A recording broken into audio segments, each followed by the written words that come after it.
whole idea of when to take your foot off the gas pedal. It's easy to think, when you get a couple of wins, we call them W's, when you get a couple of W's versus the L's, sometimes it's which W is going to be the one that's going to set you up for the future, if that's what you're worried about the most, versus the ones that are temporary, right? Like in the now.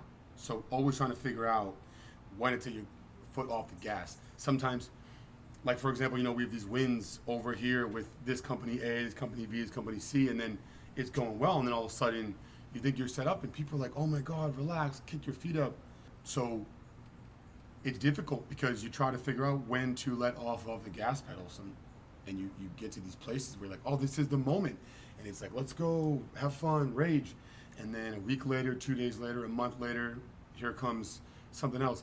And I know it could sound like, well, then if you live life never being happy for the good things, and I'm like, well, I'm not suggesting you shouldn't or can't be happy when the good things happen, but how do you find a balance between, oh, I have these wins over here and these losses, but when the wins are good, you're like, well, let's just keep going. But how do you figure out how hard to keep working, right? So a buddy of mine the other day was like, retirement isn't that people want to stop working. It's when can you not have to work for someone else, right? So then, if you look at it from that perspective, well, I still work for people. Many of us still work for people. How long am I going to want to work for people versus working on my own?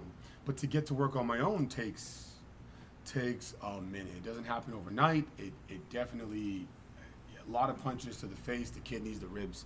Particularly when you were already down trying to catch your breath. It's like, oh, here comes a combo. Which sucks. So just trying to find that balance. Because again, when it's good, it's good. When it's not good, it's not great. And when it's not great, it's easy to be like, oh, all hands on deck. Let's get this work. Let's work hard and strategize and plan, organize.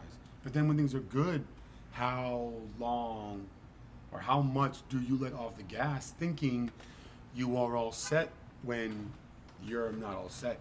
And what is all set? When do you actually get to a place where you are all set?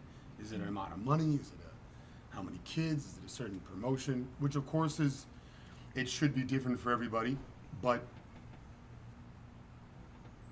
just things I think about in my brain, trying to figure out what's the dance, what's the balance, so that I'm never too lazy or lethargic or too confident in, oh, I made it, and then when it's not going particularly well, not to get too low on that. So how do I get back up to a place where I can make things happen or I feel better about my situation?